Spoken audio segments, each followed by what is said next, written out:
Hello दोस्तों, नमस्कार। हम आपके लिए आज एक नई कहानी लेकर आए हुए हैं। नई दिल्ली लाजपत नगर। ये कहानी प्रेमिका और प्रेमी की है।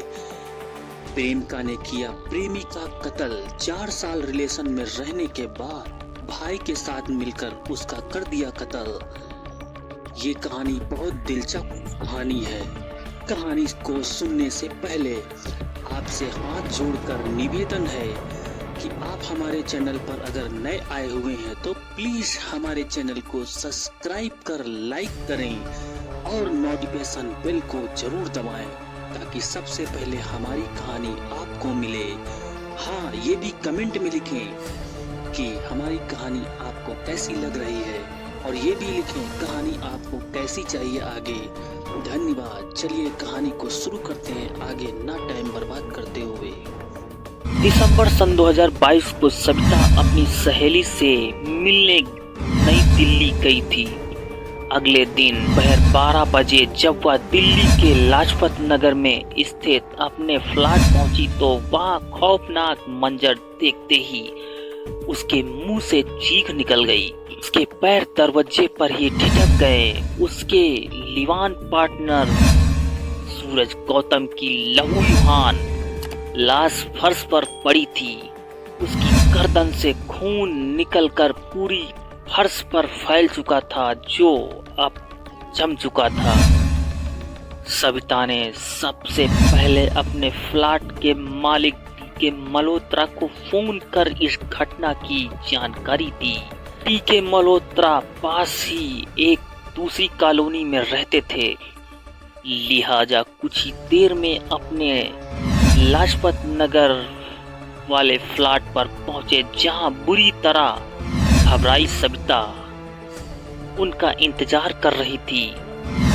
सूरज की खून से सनी लाश देखने के बाद उन्होंने घटना की जानकारी दिल्ली पुलिस के कंट्रोल रूम को दी तो कुछ ही देर के बाद थाना विक्रम कॉलोनी के थाना प्रभारी रवि कश्यप पुलिस टीम के साथ मौके पर पहुंच गए और घटना स्थल की जांच में जुट गए। उन्होंने स्ट्रॉन्ग स्क्वाड और फॉरेंसिक टीम को भी बुलाया था। घटना स्थल की फोटोग्राफिंग और वहां पर मौजूद खून के धब्बों के नमूने एकमात्र करने के बाद थाना प्रभारी रवि कश्यप ने तहकीकात शुरू की। मृतक सूरज गौतम की गर्दन पर पीछे की तरफ से किसी धारदार हथियार से जोरदार वार किया गया था जिससे ढेर सारा खून निकलकर फर्श पर फैल चुका था। कमरे के सभी कीमती सामान अपनी जगह पर मौजूद थे जिसे देखकर लगता था कि यह हत्या लूटपाट के लिए नहीं बल्कि किसी रंजिश की वजह से की गई है। उन्होंने सविता से पूछताछ की तो उसने बताया कि वह और सूरज पिछले 1 साल से इसी फ्लैट में लिवान पार्टनर के रूप में रहते थे। वह एक ब्यूटी पार्लर में काम करती थी जबकि सूरज एक रेस्टोरेंट में कुक था, लेकिन कई महीनों पहले किसी वजह से उसकी नौकरी छूट गई थी। कल रात 11:30 बजे किसी जरूरी काम से वह अपनी सहेली से मिलने नई दिल्ली गई थी। रात को वह वहीं रुक गई थी। रात में उसने फोन पर काफी देर तक सूरज से बातें की थी। आज दोपहर को वह यहीं पहुंची तो देखा कि फ्लैट का दरवाजा खुला था और अंदर प्रवेश करते ही उसकी नजर सूरज की लाश पर पड़ी थी। उसने अपने मकान मालिक को फोन कर इस घटना के बारे में बताया तो उन्होंने यहाँ पहुंचने के बाद इस घटना की सूचना पुलिस को दे दी। थाना प्रभारी ने मकान मालिक के मल्होत्रा से भी पूछताछ की तो उन्होंने भी वही बातें बताई जो सविता ने बताई थी। सारी कार्रवाई से निपटने के बाद थाना प्रभारी ने लाश को पोस्टमार्टम के लिए भेज दिया और थाने लौटकर सूरज की हत्या का मामला दर्ज कर लिया। इस केस की गुत्थी सुलझाने के लिए दक्षिणी पूर्वी दिल्ली के डीएसपी चमन लाल ने एक टीम का गठन किया, जिसमें थाना प्रभारी रवि कश्यप, एसआई अभिषेक कश्यप, सुनीत एसआर सिंह, कांस्टेबल संजय राय, मनोज साजन आदि शामिल थे। विरोधाभासी बयानों से हुआ शक। अगले दिन थाना प्रभारी ने घटना स्थल के आसपास लगे सीसीटीवी कैमरों की फुटेज निकलवाई ताकि वारदात की रात फ्लैट के आसपास घटने वाली सभी गतिविधियों की बारीकी से जांच की जा सके। साथ ही मृतक सूरज गौतम और सविता के मोबाइल फोन की कॉल डिटेल्स भी निकलवाई।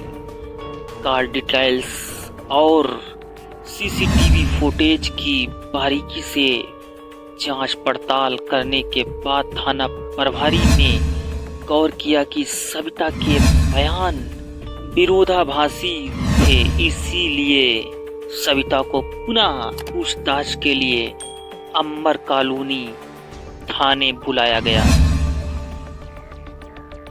उससे घना पूछताछ की गई तो सविता यही कहती रही कि वह रात 11:30 बजे अपनी सहेली से मिलने नई दिल्ली गई थी, लेकिन वह देर रात को क्यों गई इसकी वजह नहीं बता पाई। पुलिस को लगा कि यह झूठ पर झूठ बोल रही है। उसने जिन जिन नंबरों पर बात की थी उनके बारे में भी वह उन्हें संतोषजनक जवाब नहीं दे सकी, लिहाजा उससे सख्ती से पूछताछ की गई तो वह टूट गई और सूरज गौतम की हत्या में खुद को शामिल होने का जुर्म स्वीकार कर लिया। उसने बताया कि इस हत्याकांड में उसका भाई दीपक छेत्री तथा जीजा पिंकू छेत्री भी शामिल थे।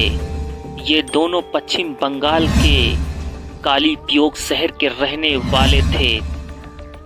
सविता द्वारा अपने लिवान पार्टनर की हत्या में शामिल होने की बात स्वीकार करने के बाद पुलिस ने उसे गिरफ्तार कर लिया। बाकी आरोपियों दीपक छेत्री और पिंकू छेत्री को गिरफ्तार करने के लिए थाना प्रभारी रवि कश्यप ने एसआई अभिषेक कश्यप के नेतृत्व में एक टीम गठित की। यह टीम 11 जनवरी सन 2023 को वेस्ट बंगाल के कालीपियोग शहर पहुंच गई। स्थानीय पुलिस के सहयोग से दिल्ली पुलिस ने दीपक छेत्री और पिंकू छेत्री को उनके घर से गिरफ्तार कर लिया।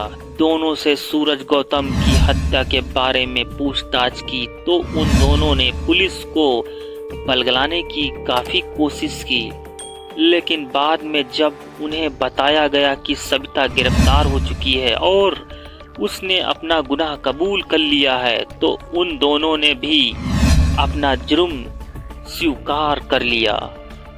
वेस्ट बंगाल की स्थानीय कोर्ट में पेश करने के बाद दिल्ली पुलिस अब दोनों आरोपियों को ट्रांजिट रिमांड पर लेकर दिल्ली लौट आई। आगे की कहानी इस प्रकार है। कृपया हमारे चैनल पर अगर आप नए आए हुए हैं तो प्लीज़ हमारे चैनल को सब्सक्राइब कर लाइक करें और बेल आइकन को जरूर दबाएं, सबसे पहले आपको हमारी कहानी मिल सके। धन्यवाद। चलिए कहानी को आगे सुनते हैं। सविता और दीपक और पिंकू से की गई पूछताछ तथा पुलिस की जांच के आधार पर इस हत्याकांड के पीछे की जो कहानी उभर कर सामने आई वह इस प्रकार है। सविता मूल रूप से पश्चिम बंगाल के कालीपियोग की रहने वाली थी। करीब 5 साल पहले वह अपने पति से अनबन होने पर उसे छोड़कर अपने सपनों को पंख लगाने के मकसद से दिल्ली आ गई थी।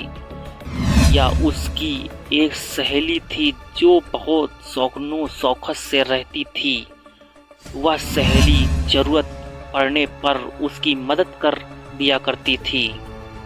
दरअसल सविता स्कूली दिनों से ही खुले विचारों वाली थी, बिंदास लड़की थी।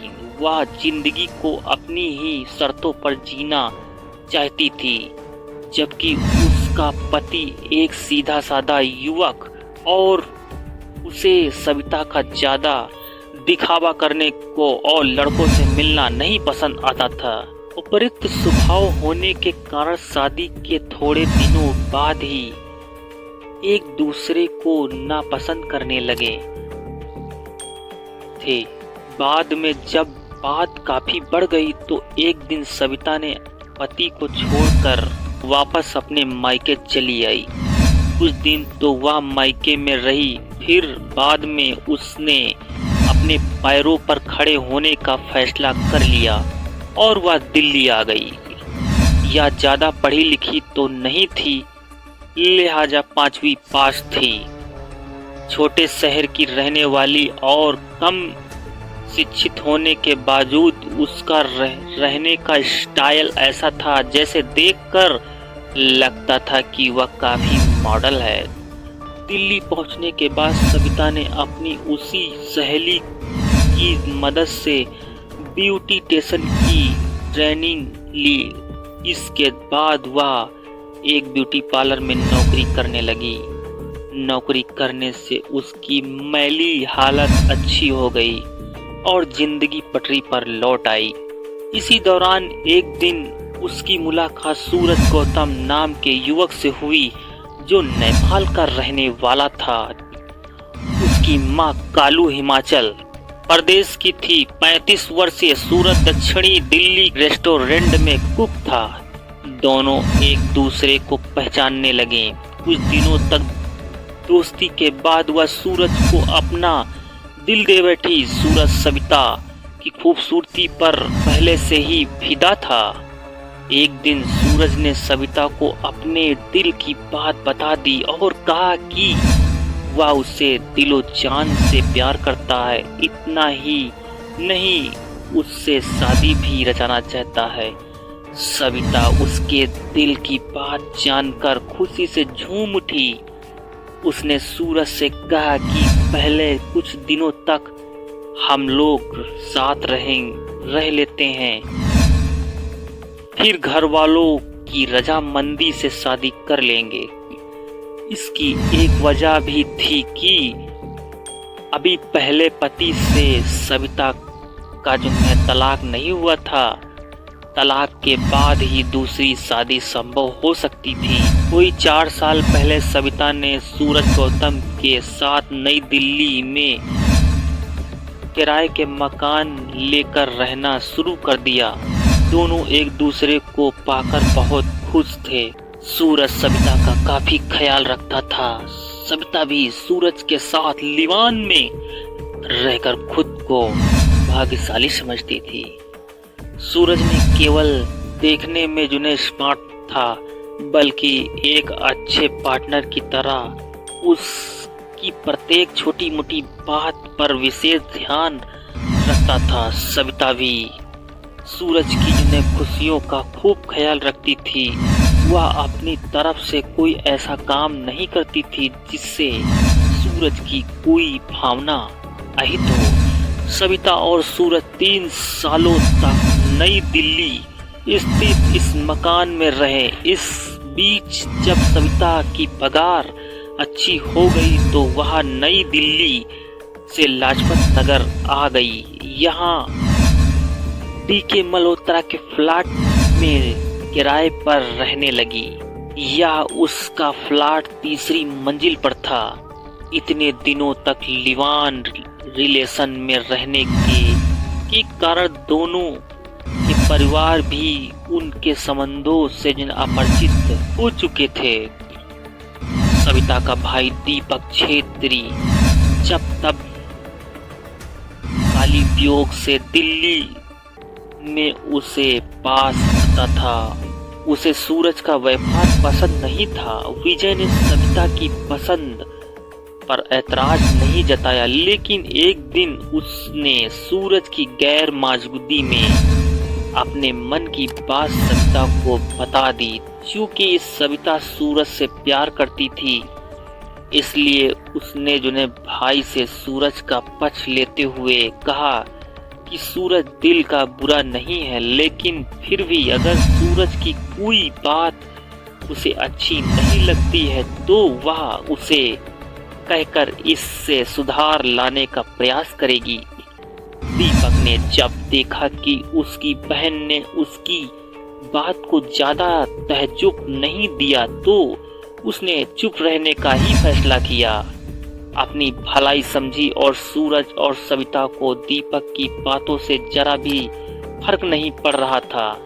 लेकिन कहते हैं कि हर आदमी का वक्त हमेशा ऐसा ही नहीं रहता। सूरज गौतम के साथ भी कुछ ऐसा ही हुआ। किसी बात को लेकर सूरज की रेस्टोरेंट से नौकरी छूट गई। नौकरी छूट जाने की वजह से वह परेशान तो हुआ, लेकिन सविता का अच्छा कमा रही थी, इसीलिए घर का खर्चा आराम से चल जाया रहा था। हालांकि कुछ दिन बाद सविता सूरज को समझा बुझाकर जल्दी कहीं नौकरी खोजने का दबाव बना रही थी, मगर 6 महीने तक सूरज को उसके मन मुताबिक नौकरी नहीं मिली तो धीरे धीरे सविता को ऐसा लगने लगा जैसे सूरज जानबूझकर नौकरी नहीं करना चाहता है और अब वह उसके पैसों पर मौज करना चाहता है। ऐसा विचार मन में आते ही उसने एक दिन तीखे स्वर में सूरज से कहा, सूरज या तो तुम जल्दी कहीं पर जो है नौकरी ढूंढ लो, अन्यथा मेरा साथ छोड़कर कहीं चले जाओ।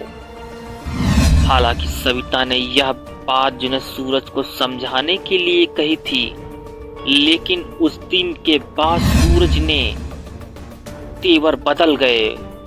उसने सविता से कहा कि वह उसे छोड़कर कहीं नहीं जाएगा और फिर भी अगर वह उसे जबरन खुद से दूर करने की कोशिश करेगी तो उसके पास अतिरिक्त क्षणों के कई फोटो मोबाइल पर पड़े हैं जिन्हें वह उसके सगे संबंधों के पास मोबाइल पर भेज देगा।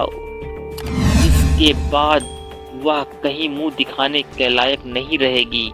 रुपयों की तंगी तथा सूरज की धमकी को सुनकर सविता कांप उठी। इस घटना के कुछ दिनों बाद तक सविता ने सूरज को नौकरी ढूंढने का जोर देती रही, लेकिन सूरज पर इसका कोई फर्क नहीं पड़ा। अंत में सविता ने काली पियोग स्थित अपने भाई दीपक को अपने मुसीबत के बारे में बताया तो दीपक गुस्से से भर उठा। उसने सविता से कहा कि वह जल्दी सूरज नाम निकाल फेंकेगा। भाई ने बताया हत्या का प्लान।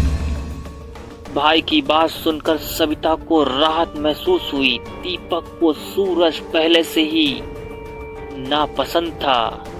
जब अब सविता खुद ही उससे छुटकारा पाना चाहती थी तो उसने अपने रिश्ते के बहनोई पिंकू के साथ मिलकर सूरज को मौत की नींद सुलाने की योजना तैयार कर ली। इसके बाद उसने सविता को अपनी योजना के बारे में बताया तो सविता ने दोनों को दिल्ली पहुंचने के लिए कह दिया। 7 फरवरी सन 2022 को दीपक छेत्री और पिंकू छेत्री पश्चिम बंगाल के काली पियोग से नई दिल्ली पहुंचे और पहाड़गंज के एक होटल में रुके। सविता फोन से बराबर भाई के संपर्क में थी, लेकिन सूरज सविता और दीपक के षड्यंत्र का अनजान था। उसे सपने में भी ऐसा नहीं लगता था कि सविता ऐसा कर सकती है। 9 फरवरी को दीपक छेत्री और पिंकू छेत्री योजना के अनुसार रात के 10 बजे सविता के फ्लैट पर पहुंचे। सविता दोनों से ऐसे मिली जैसे उन्हें पहली बार देख रही हो।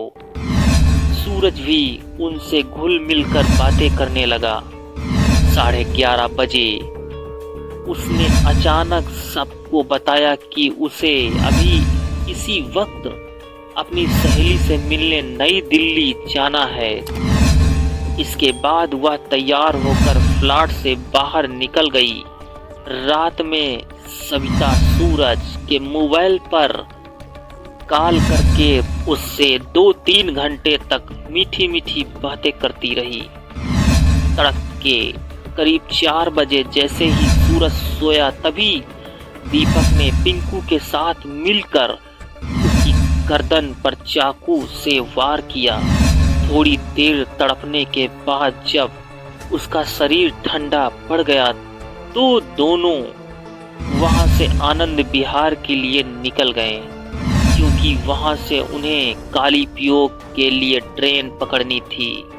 आनंद विहार जाने के दौरान रास्ते में दीपक ने खून से सना चाकू सुनसान जगह पर फेंक दिया। आनंद विहार स्टेशन से रेलगाड़ी द्वारा वे कालीपियोग पहुंच गए। इनसे विस्तार से पूछताछ करने के बाद अगले दिन 10 फरवरी सन 2023 को थाना प्रभारी रवि कश्यप ने सूरज गौतम की हत्या के आरोप में उसकी लिवान पार्टनर सविता, दीपक छेत्री तथा पिंकू छेत्री को गिरफ्तार कर कोर्ट में पेश किया, जहां से तीनों को तिहाड़ जेल में भेज दिया गया। मामले की जांच थाना प्रभारी रवि कश्यप कर रहे थे। धन्यवाद। नमस्कार दोस्तों, अगर हमारी कहानी आपको अच्छी लगी है तो प्लीज हमारे चैनल को सब्सक्राइब कर लाइक करें और नोटिफिकेशन बेल को जरूर दबाएं ताकि सबसे पहले हमारी कहानी आपको मिले। और कमेंट में जरूर लिखें हमारी कहानी आपको कैसी लगी, ताकि हम जान सकें कि हमारी कहानी आपको अच्छी लग रही है। धन्यवाद।